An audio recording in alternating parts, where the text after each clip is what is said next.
Good evening. The inauguration of President-elect Donald Trump is still 2 months away.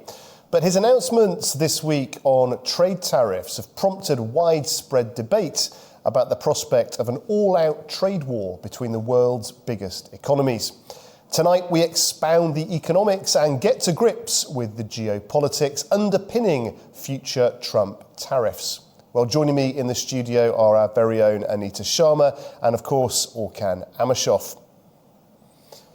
But first, Laura Westbrook sent this report from Hong Kong on China's reaction to US tariffs.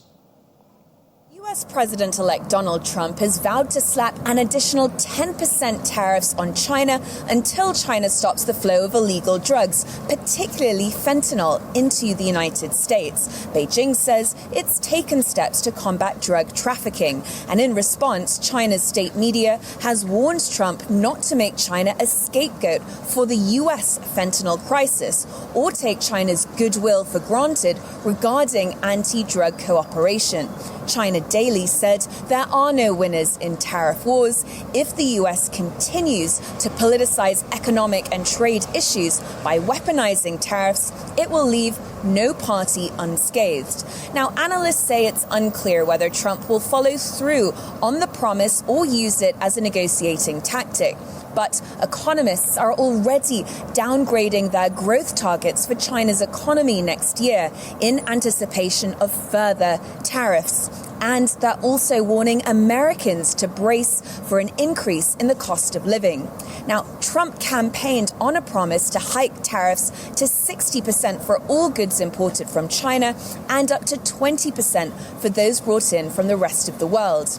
With the aim of reindustrialization, Trump and his supporters have argued that China is accountable for the decline of American manufacturing and vowed to reduce the U.S. trade deficit with China. Reports say Trump's pick of trade lawyer Jamieson Greer as the new U.S. trade representative, well, that elevates a key veteran of Trump's first-time trade war against China. Greer is expected to take a hard line in trade relations between the world's two largest economies.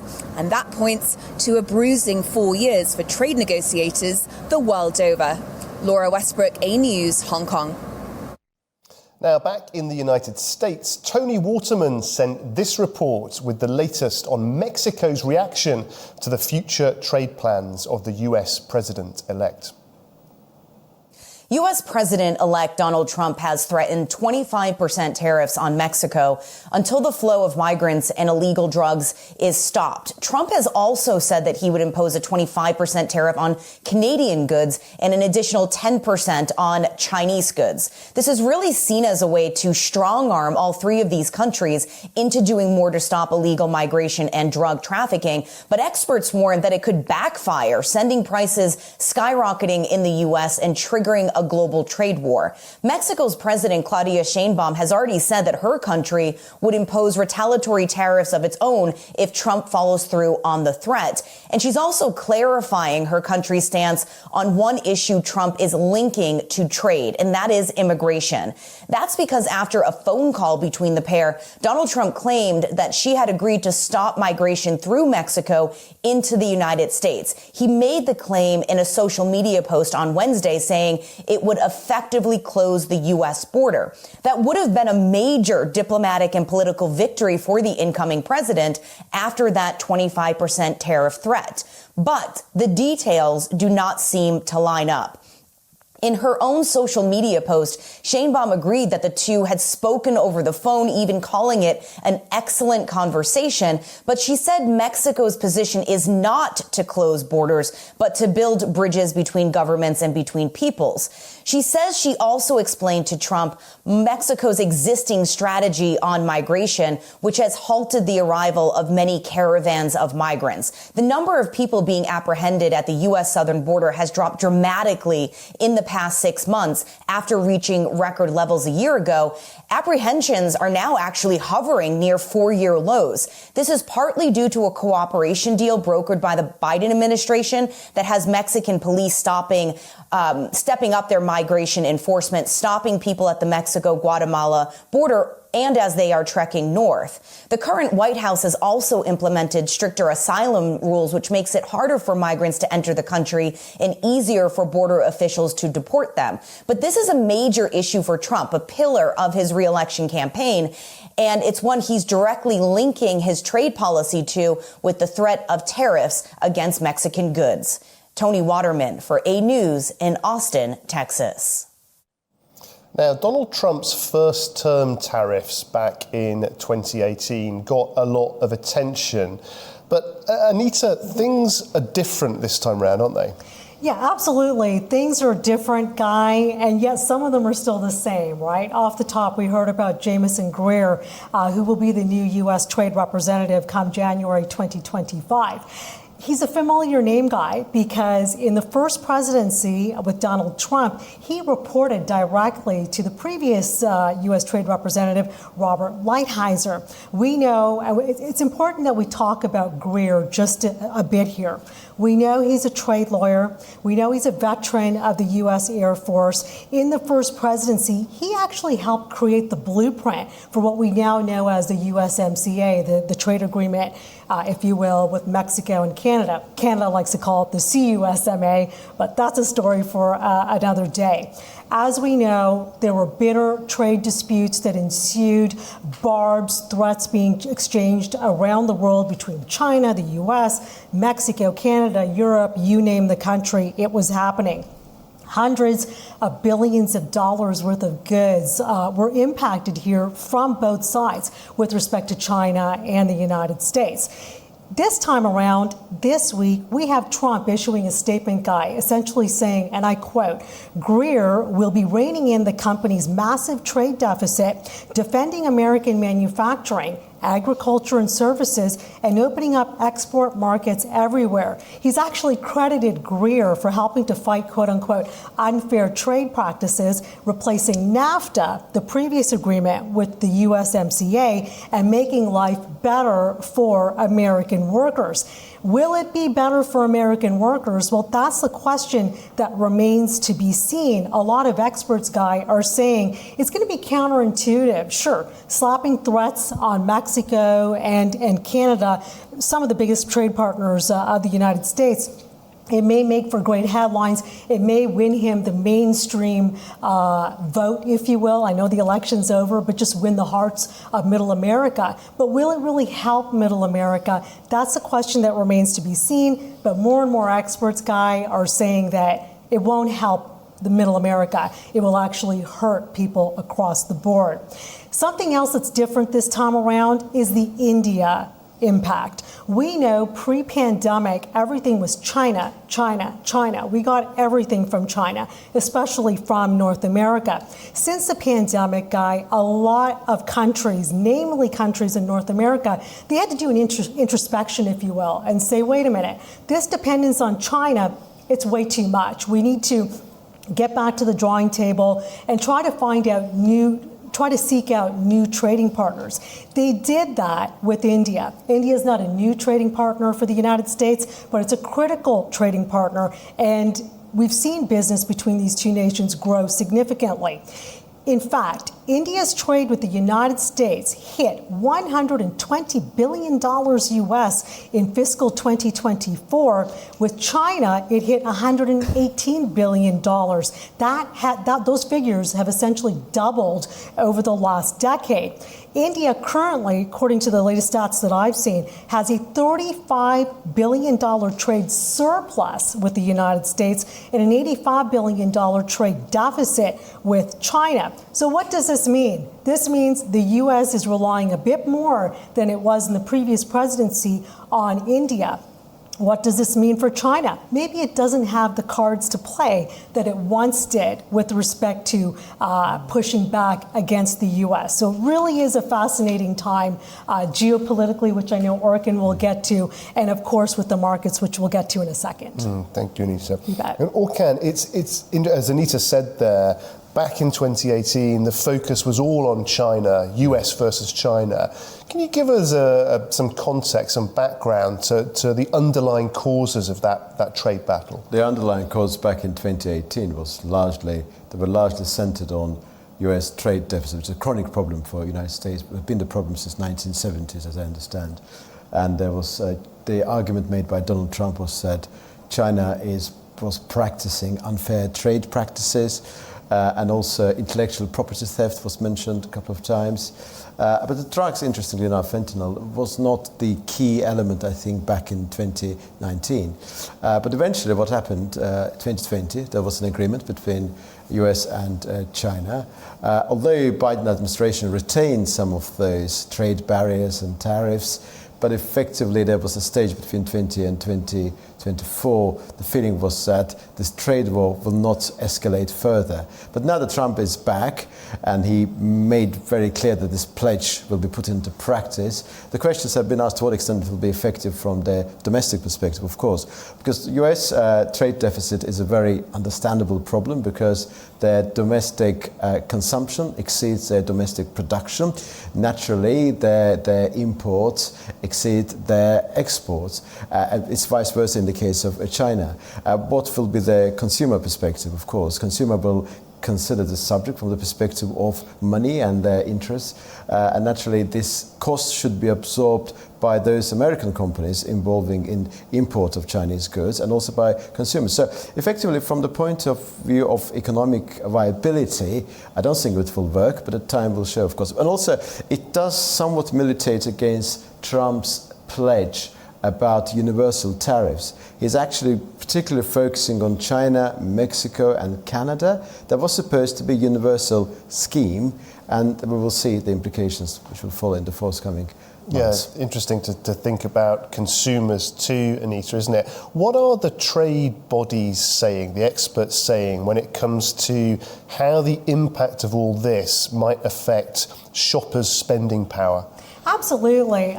Look, as I said earlier, the U.S. really imports almost everything. Sure, it's a powerhouse manufacturer, if you will, and it exports in key areas, but it also, to Orkhan's point, brings in a lot. To that point, we've had various groups, including the Fresh Produce Association, essentially saying one of Donald Trump's key pledges during this latest campaign was to clamp down on inflation and reduce grocery store prices. We know that that is a pocketbook problem. That's one that hits the hearts of scores of Americans from coast to coast, if you will.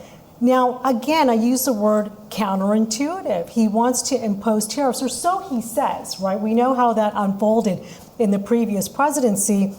The news day would be over, say 4 or 5 o'clock Eastern Standard Time, and there you go. Donald Trump would fire out his tweets in the middle of the night, get the markets, the overseas markets, which we would refer to as the European markets, they would get rattled overnight. We'd wake up in the morning and have to deal with the after effects. So there was really this back and forth with respect to what he was saying. But that's the key point. It's what he was saying and not what he was actually doing. Very little of what he threatened to do actually came into force. Will that happen this time around? That remains to be seen. But with respect, again, to consumer spending, look, Guy and Orkhan, it really is a significant metric for the American economy. We're talking about consumer spending representing more than 2/3 of U.S. economic activity. And getting back to the Fruits and Vegetables Association, recent data suggests Canada and Mexico alone account for about 32% of U.S. imports of fresh fruits and vegetables. So that's nothing to sneeze at, especially since, again, he wants to keep the heart of middle America. Well, if you really want to get at them, the way you do it is at the grocery store. So is this really a war that he wants to take on? Not too sure. Is it rhetoric? We don't know. Let's get to market impact. I talked about it. I flirted with it off the top.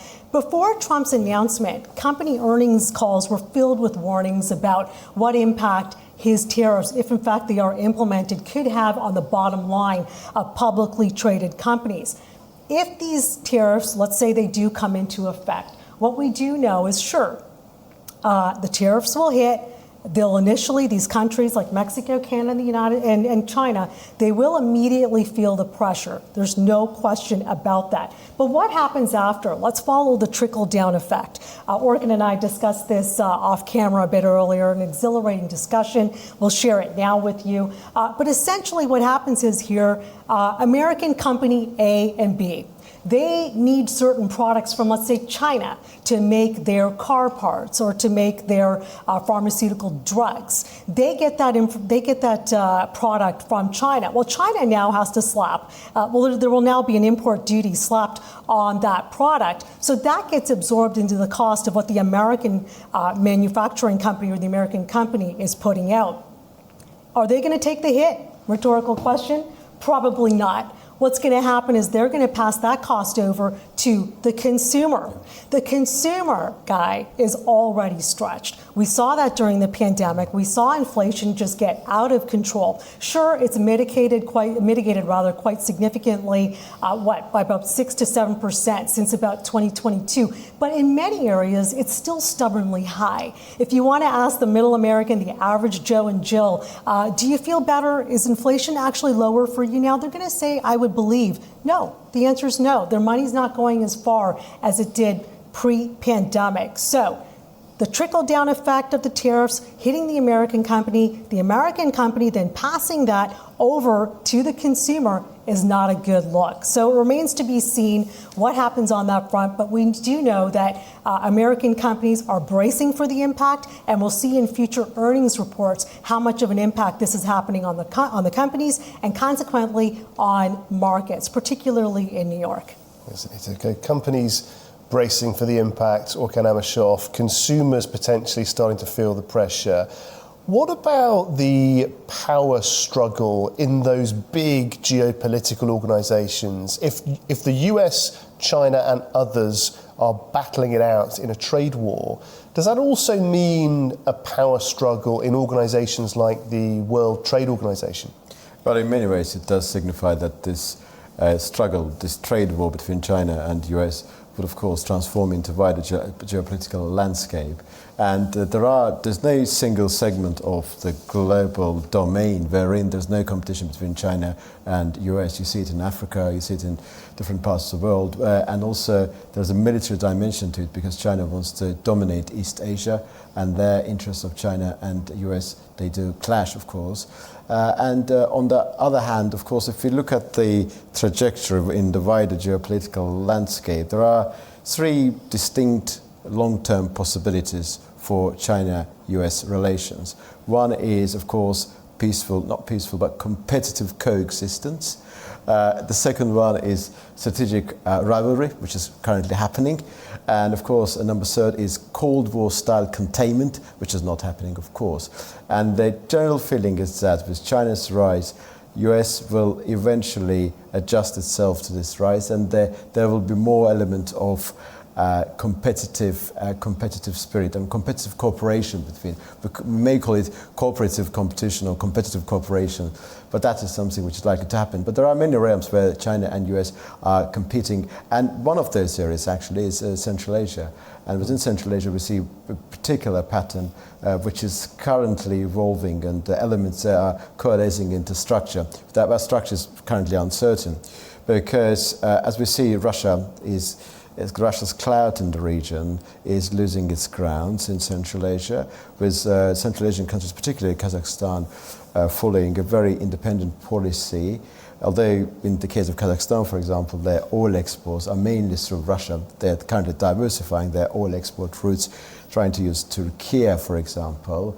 And this provides for US a vital opportunity. And we have seen this from back in 2019, when Central Asia as a region was considered as one of the key elements within US national policy.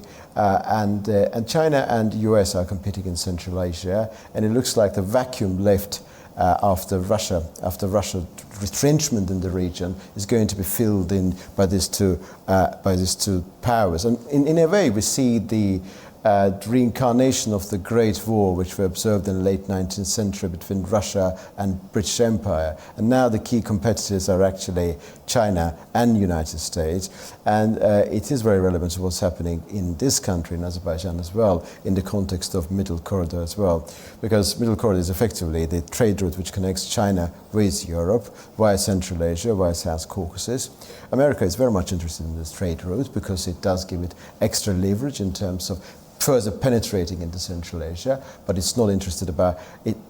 Fundamental US concern is that China should not benefit from this project. So in the wider fluctuating landscape of Central Asia, we see different manifestation of China-US competition. We see it in many different areas as well. From the perspective of Central Asia, of course, it's all about maintaining strategic autonomy, and that's a policy of Central Asia plus.